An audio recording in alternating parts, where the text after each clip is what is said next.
Welcome to radiation academy. Radiation academy में आपका स्वागत है। और बच्चों, हम लोग डिस्कस कर रहे थे इकोनॉमिक ग्रोथ एंड डेवलपमेंट, आर्थिक विकास और समृद्धि पर।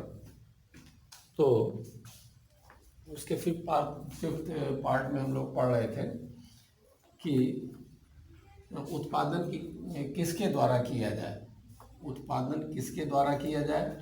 जो उसमें हमने बताया था कि उत्पादन की केंद्रीय समस्या क्या है, क्या उत्पादन किया जाए और क्या ना उत्पादन किया जाए, ये हमने डिस्कस किया था। फिर ये डिस्कस किया था कि उत्पादन कैसे किया जाए, यानी संसाधनों का आवंटन कैसे किया जाए। और तीसरा था कि उत्पादन किसके द्वारा किया जाए, पूंजीवादी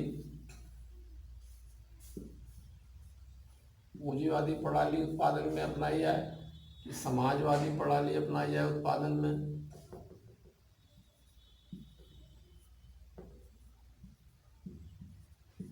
कि मिश्रित प्रणाली अपनाई जाए।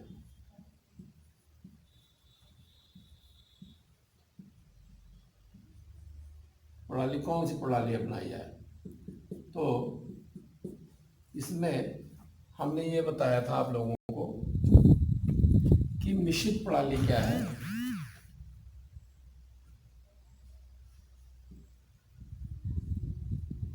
मिश्रित प्रणाली यह पूंजीवादी और समाजवादी दोनों का मिश्रण है।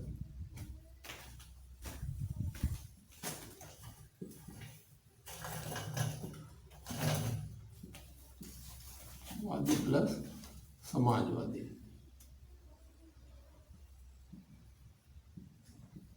वादी दोनों का मिश्रण है। पूंजीवादी प्रणाली का क्या उद्देश्य होता है, यहाँ पर वस्तुओं के उत्पादन का उद्देश्य होता है व्यक्तिगत लाभ, यानी इसको कहते हैं बाजार प्रणाली या अनियंत्रित प्रणाली। समाजवादी प्रणाली क्या कहते हैं, यहाँ उत्पादन का उद्देश्य होता है सार्वजनिक कल्याण। तो इसकी क्या खासियत होती है, इसकी खास बात ये होती है इस प्रणाली की कि इसमें वस्तुओं के उत्पादन का उद्देश्य व्यक्तिगत लाभ न होकर के सार्वजनिक कल्याण होता है और लोगों को आवश्यकता अनुसार कम दाम पर उसको उपलब्ध कराना, वस्तुओं और सेवाओं को।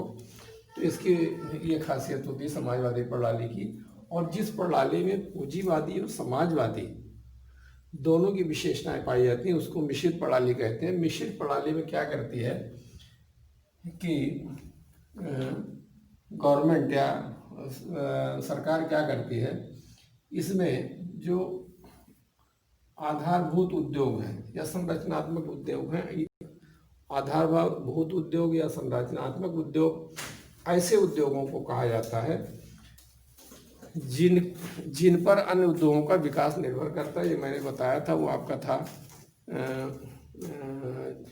मैंने परिवहन बताया था, सीमेंट बताया था, लौह एवं इस्पात बताया था, पेट्रोलियम बताया था, गैस बताया था, वगैरह वगैरह। इस तरह की जो जितने उद्योग हैं, यानी ऐसे उद्योग जिनके ऊपर अन्य उद्योगों के विकास आश्रित होते हैं, उसको कहते हैं आधारभूत या संरचनात्मक उद्योग। तो मिश्रित प्रणाली में वो क्या करती, गवर्नमेंट संरचनात्मक उद्योगों को अपने अधीन रखती है। संरचनात्मक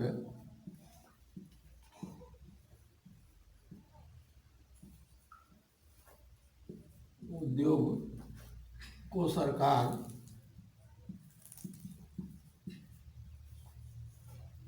अपने इनका उत्पादन, इनका वितरण और इनका वो सारी जो व्यवस्था है वो अपने पास रखती है सरकार। तो अपने अधीन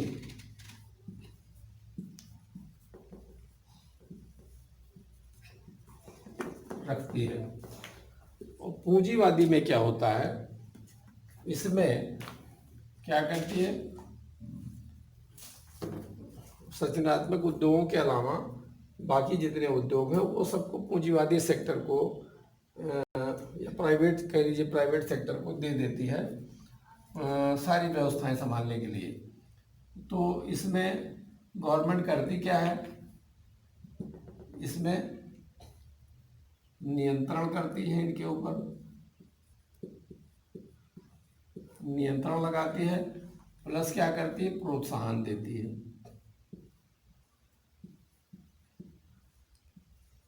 ये सब इसलिए बताया जा रहा है कि ये सिस्टम किस तरीके से संचालित होता है वो आप लोग समझ जाएं, क्योंकि जब ऐसे लिखने के लिए आ जाएगा मेंस में, या मेंस में डिस्क्रिप्टिव क्वेश्चंस आपसे पूछे जाएंगे, तो ये सारी चीज़ें समझने के बाद फिर आपको मेंस के क्वेश्चंस पुट अप करने में कोई प्रॉब्लम नहीं होगी। तो इसलिए इतना तोड़ करके बताया जा रहा है। तो पूंजीवादी जब मिश्रित प्रणाली होती है, तो पूंजीवादी जो व्यवस्था होती है, जो प्राइवेट सेक्टर्स होते हैं, उनके ऊपर क्या सरकार करती है, नियंत्रण करती है और इस तरह तरीके की प्रोत्साहन देती है। ये थोड़ा सा इसको और इधर कर लीजिए, प्रोत्साहन,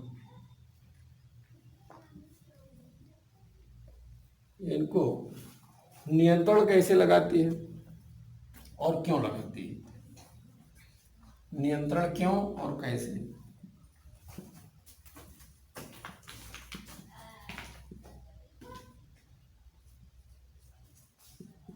क्यों नियंत्रण इसलिए लगाती है कि इनका उद्देश्य मैंने बताया था कि इनका उद्देश्य होता है व्यक्तिगत लाभ। तो व्यक्तिगत लाभ लेने के चक्कर में कहीं ऐसी वस्तुओं का उत्पादन वो ना शुरू कर दे, या जिस वस्तु का उत्पादन कर रहे हैं उस पर मनमानी कीमत न वसूलने लगे। इसलिए गवर्नमेंट क्या करती है, नियंत्रण लगाती है। नियंत्रण कब लगाती है, सपोज करिए किसी वस्तु का उत्पादन जितना हुआ था विगत वर्ष में, सपोज करिए कि किसी वस्तु का उत्पादन 2019 में 5 करोड़ हुआ, 500 करोड़ हुआ था, या 500 टन हुआ था किसी वस्तु का उत्पादन, प्याज मान लीजिए, और 2020 में भी इसका उत्पादन 500 टन ही हुआ।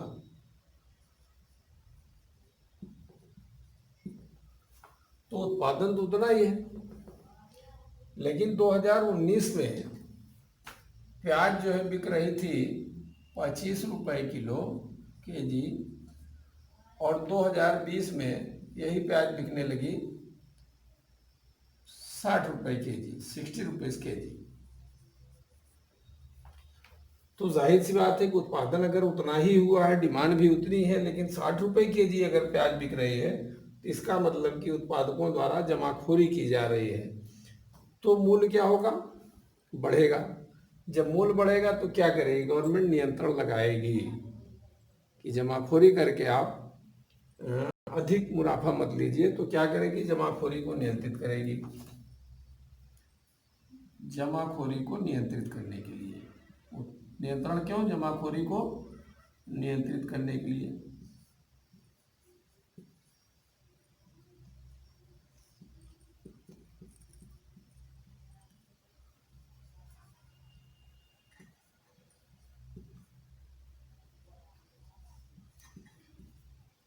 एक तो ये हो गया, पहला उद्देश्य नियंत्रण का ये हो गया, जमाखोरी को नियंत्रित करने के लिए, हतोत्साहित करने के लिए। तो गवर्नमेंट क्या करेगी, प्रशासकों को क्या करेगी, आदेश कर देगी कि लोग जमाखोरी करके प्याज 60 रुपए केजी बेच रहे हैं, इसलिए इनके ऊपर कार्रवाई किया जाए। तो क्या होता है, संबंधित जिले का डीएम, एडमिनिस्ट्रेटिव जो सबसे वन क्लास की पोस्ट पर होता है, तो उसको क्या है, डायरेक्शन दे देती गवर्नमेंट कि इनको तोड़ा जाए, जमाखोरों को। तो उनके यहाँ क्या करती, छापेमारी करती है, उनके खिलाफ कार्रवाई करती है, दंड या जुर्माना लगाती है। तो ये इस पर नियंत्रण लगाती है इस माध्यम से। और क्या होता है, सपोज करिए कि यह उत्पादन जो था 2019 में प्याज का उत्पादन 500 टन था, किसी वजह से यह उत्पादन आपका 400 टन हो जाए।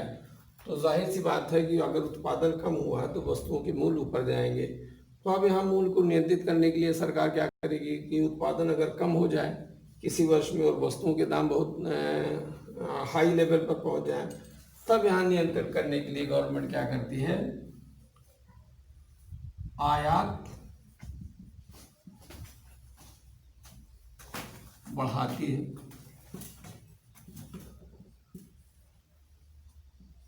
अभी आपने देखा होगा कि गवर्नमेंट ने अभी प्याज का आयात किया बाहर से, विदेशों से, कई देशों से आयात किया। आयात करके क्या किया कि कम दाम पर प्याज को बिकवाया। तो आयात करके वस्तुओं के मूल्य पर नियंत्रण लगाया जाता है और जमाखोरी को हतोत्साहित करके वस्तुओं के मूल्य पर नियंत्रण लगाया जाता है। तो यहाँ नियंत्रण में सरकार क्या करती है, अगर मिश्रित प्रणाली लागू है तो पूंजीवाद जो उद्योगपति हैं, अगर वो किसी वजह से मनमाना दाम ले रहे हैं किसी वस्तु का, तो उन पर नियंत्रण लगाएगी। नियंत्रण अगर देखती है कि उत्पादन में कमी के कारण है, तो वो आयात करेगी, संबंधित वस्तु का आयात करके कम दाम पर वस्तु को बेचवाएगी। अच्छा, अगर ओवर प्रोडक्शन हो गया किसी वर्ष में, उत्पादन बहुत अधिक हो गया, तब कंडीशन ये आ जाती है कौड़ी के दाम वस्तुएं बिकने लगती हैं। तो गवर्नमेंट को क्या चाहिए, गवर्नमेंट तब ये करती है कि उस संबंधित वस्तु का जिसका उत्पादन अधिक हो गया, उसके निर्यात के लिए, विदेशों में निर्यात के लिए वो नीति बनाती है और उनको प्रोत्साहन देती है कि आप निर्यात करिए। तब फिर क्या होती है, वस्तुओं के दाम ऊंचे आते हैं, जो उस पर उत्पादक किसान है उनको अच्छा मूल्य मिल जाता है। तो नियंत्रण जमाखोरी को हतोत्साहित करके, आयात को बढ़ा करके या निर्यात को बढ़ा करके, जैसी आवश्यकता हो। प्रोत्साहन क्या कर देती है गवर्नमेंट इस मिश्रित प्रणाली में पूंजीवादी क्षेत्र को, क्या प्रोत्साहन देती? प्रोत्साहन ये देगी सब्सिडी के द्वारा, सब्सिडी द्वारा। और कैसे प्रोत्साहन देगी? नंबर 1 सब्सिडी, नंबर 2 प्रोत्साहन और कैसे दिया जा सकता है, करावकाश द्वारा।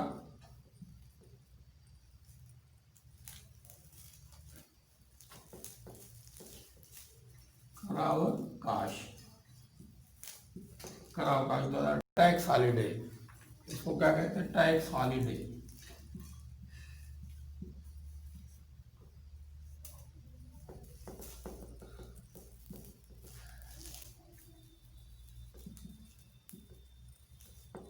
Tax holiday. और क्या करती है,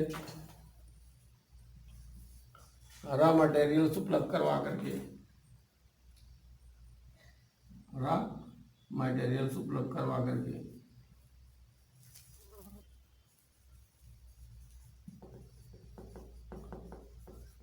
प्रोवाइड करवा करके।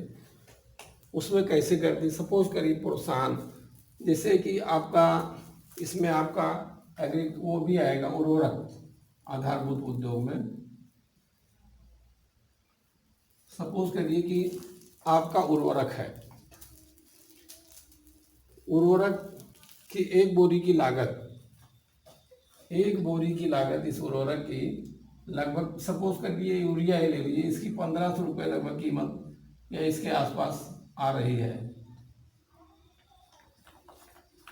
लेकिन मार्केट में कितने मिल रही है हमको उर्वरक? मार्केट में हमको मिल रही है 350 से लेकर के 400 रुपये में, 400 रुपये मिल रही है। तो इस गवर्नमेंट क्या कहती है कि आपकी जिस उर्वरक की कीमत 1500 रुपये आ रही है, वह क्योंकि एग्रीकल्चर सेक्टर में उसकी डिमांड है, उसका उपयोग एग्रीकल्चर सेक्टर में किया जाएगा, किसानों के द्वारा किया जाएगा, इसलिए आप इसको 350 या 400 में उनको उपलब्ध करवाइए। बाकी जो इसकी भरपाई है उसकी हम अपने पास से कर देंगे सब्सिडी के माध्यम से। तो सब्सिडी के माध्यम से प्रोत्साहन देती है। या और किसी इसी तरीके का कोई उत्पाद है जो शहरी क्षेत्र में अधिक दाम पर बिक रहा है, ग्रामीण क्षेत्र में अगर उसकी डिमांड है, तो गवर्नमेंट क्या करेगी, उस संबंधित उत्पादक को प्रोत्साहन देगी सब्सिडी के माध्यम से, कहेगी भैया ऐसा है, जो आप सपोज करिए सीमेंट ही है, सीमेंट जो आप 400 रुपये बोरी में आप बेच रहे हो शहर में, ये ग्रामीण क्षेत्रों में, क्योंकि वहाँ कम आय वर्ग के लोग रहते हैं, गरीब परिवार रहता है, तो उनको आप सीमेंट 400 रुपये प्रति बोरी न दे करके और कम दाम में उनको सीमेंट दीजिए, 200 रुपये में उनको सीमेंट दीजिए, बाकी 200 रुपये की भरपाई हम आपको सब्सिडी के माध्यम से कर देंगे। तो ये क्या करती है, प्रोत्साहन और नियंत्रण। तो यहाँ पर प्रोत्साहन दे रही है। अच्छा, दूसरी चीज, प्रोत्साहन या कर अवकाश क्यों दिया जाता है? संतुलित विकास के लिए।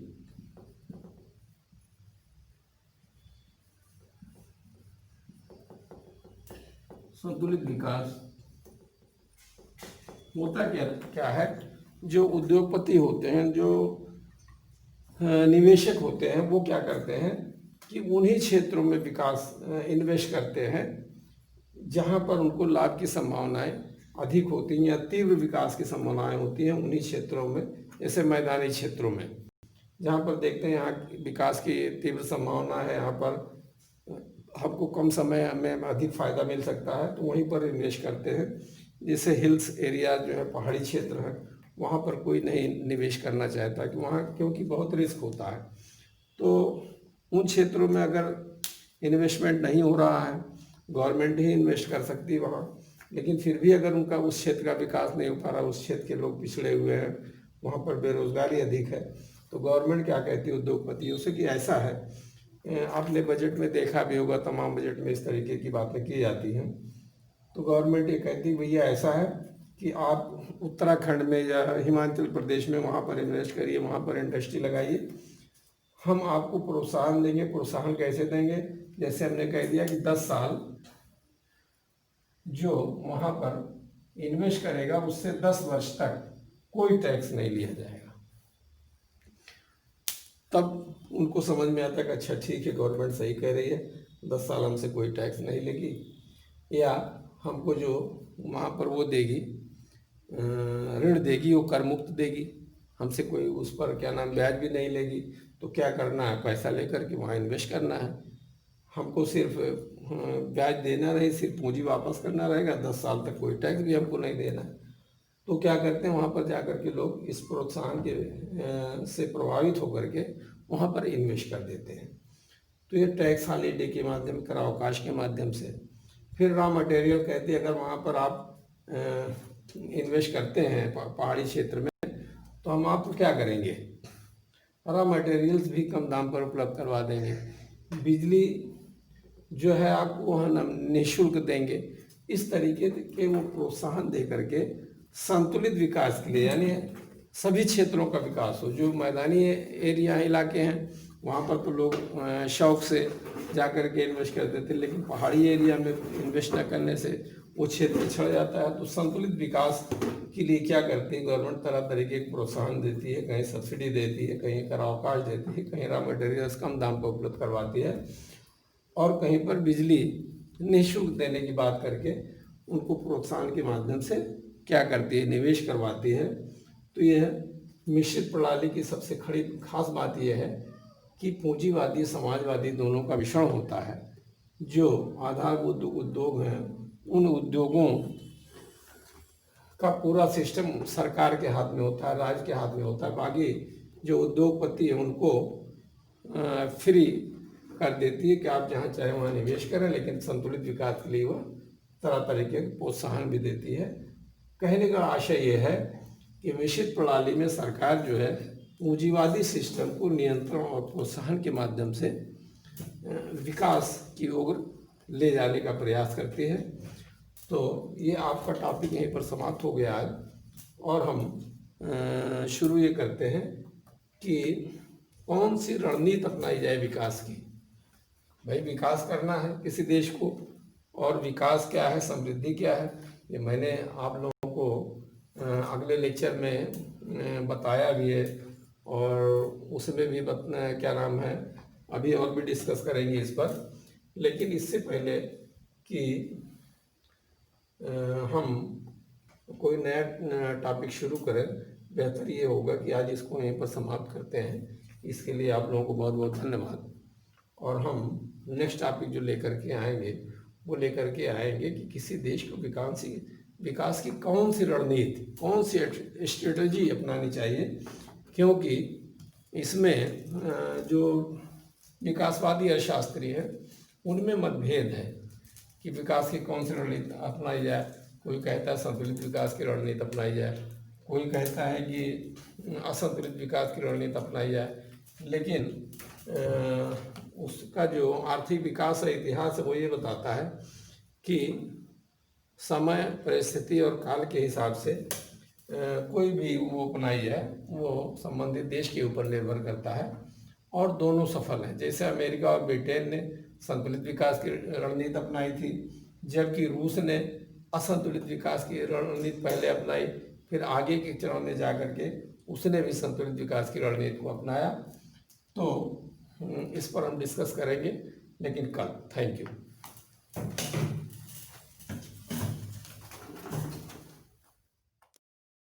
Subscribe now and press the bell icon.